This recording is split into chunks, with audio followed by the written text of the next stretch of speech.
Isang araw, tinanong si Jesus ng isang dalubhasa sa batas, "Sino ang aking kapwa?" Bilang sagot, nagkwento si Jesus tungkol sa isang lalaki na naglakbay mula Jerusalem patungong Jericho.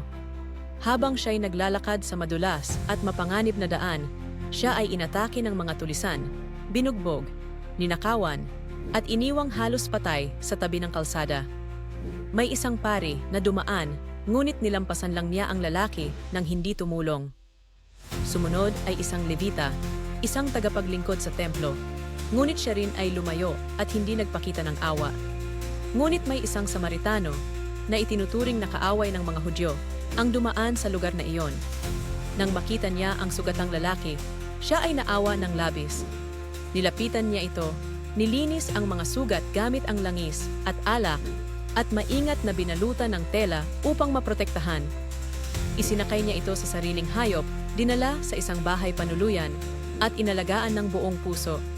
Kinaumagahan, nagbigay pa siya ng pera sa tagapag-alaga at nagbilin na kung magkukulang ang gastos sa pag-aalaga, siya ang sasagot sa pagbabalik. Ang aral ng kwento, ang tunay na pagmamahal sa kapwa ay walang pinipiling lahi, relihiyon o estado sa buhay.